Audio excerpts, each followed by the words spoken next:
Hey guys, so this is the first update for my hashtag drop 10 by summer collaboration project pan. Now, I don't know if I'll be able to do updates on this channel every 2 weeks, but I'm trying my best. So this is the 2-week update. I'm going to start off with the product that I actually did finish within these past 2 weeks, and I dropped it. It is the CoverGirl Clean Matte BB Cream. As I had mentioned in the intro video, I wasn't sure if I was going to finish it, but I did. Spoiler alert, I actually finished both of the foundations I was working on, so that's really exciting, and I'm going to be replacing this with my LA Girl Pro Concealer in the color Classic Ivory. Now this is one of my favorite concealers. It's $3. LA Girl sells it for $5, but you can get it at any store for $3, so don't you dare buy it off the LA Girl website, unless, you know, that's the only way you can buy it. But this is so good. So much coverage. It doesn't crease on me, it doesn't like cake up, it doesn't accentuate any fine lines. I love this concealer, but the color is just off for me. Now for comparison, this is my NARS Radiant Creamy Concealer. That's not a bruise, just eyeshadow. This is my NARS Radiant Creamy Concealer in Vanilla, which is a perfect match for me. And this is the LA Girl Concealer that is super pink for me. Yeah, nowhere close. But the reason why I want to finish this up instead of just decluttering it and buying a new one is because I can make this work for me. I am wearing it today, and I wear it pretty often. And, you know, once it's blended out, once it's, you know, blended out and I've got powder on top of it and everything and the whole face is on, it doesn't look that bad. But I would prefer my other shade, which was natural. So I just want to use this up so I can repurchase my old shade. Now for my Makeup Forever mattifying primer, I have actually gotten a lot of use out of this, as you can see from the packaging. I have used this almost every day. There were still like 1 or 2 times that I did my makeup that I forgot to prime my face, but I'm getting a lot better at remembering, and I think this will be done within the next month maybe, and then I can move on to my backup of this. And this is where I am with my CoverGirl loose powder. As you can see from my previous video, I have used up a bit of it, but that's because I use it for baking rather than just setting.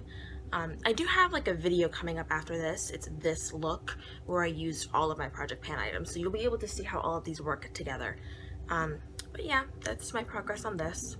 Now for my Wet n Wild mattifying powder, I have expanded the pan quite a bit. I feel like I haven't, you know, seen pictures or rewatched my old video, but I feel like I've expanded the pan quite a bit on this, using this as a setting powder all over my face, because what I used to do with this before is just after I wiped off my bakage, I would put this on my oiliest spots, but I found that it's not really a super dry matte powder, so I've been just setting my whole face with this, and that's how I've been getting so much use out of this product. And now for my Wet n Wild Ultimate Brow Mascara. I have forgotten to use this a couple of times, but I do feel like I'm getting close to using it up. It can be really hard to tell the progress when it comes to things like this that are in like mascara style tubes, but you know, I'm just gonna use this up until it's dried up and gone. Technically I can revive it with my Inglot Duraline, but I don't love this product enough to do that, so I don't know. I feel like given another month or so, this will be gone as well. Next is my Wet n Wild eyeshadow in the color Sugar.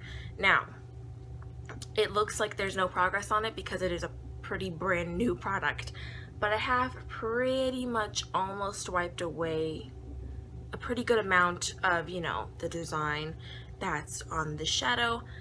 My goal with this is to just get a really big dent in it. Hitting pan might be a stretch, but I feel like I'll be able to at least get a dent in it by the time this project is over. And I have been using this every single day to kind of set my eyeshadow primer. This does have a little bit of shimmer in it, but to be honest, it doesn't really bother me because you can't really detect it all that much, especially, you know, once I've got other eyeshadow on top of it. Now for Maybelline Gel Eyeliner, you can't really tell that there's much progress in this at all. I have used this on quite a regular basis. I haven't done, you know, like winged eyeliner. I think I only did a wing like twice, but I have been using this just for, you know, regular eyelining for my tight line. So that's where I am with this. Now for my bronzer in my Wet n Wild Caramel Toppy Duo.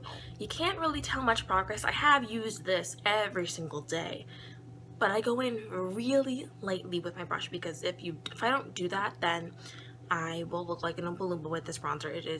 It can be really orange when it's built up, so I tend to just go in super lightly, but I have been getting daily use out of this. Now, my Moonstone highlighter is next, and that's one of the things I am most proud of. Not only did I hit pan on this highlighter, but I hit pretty significant pan on it, which was about time because I had a massive dent in it for weeks before I saw the tiniest bit of pan. And I know other people are panning this as well, and so, like, don't worry, you guys will hit pan eventually. And my last product is my Marc Jacobs Kiss Kiss Bang Bang lipstick. It's what I'm wearing today. There's not a ton of visible progress, but I have used this a handful of times, which is great for me because I never use a lipstick a handful of times within a 2-week period.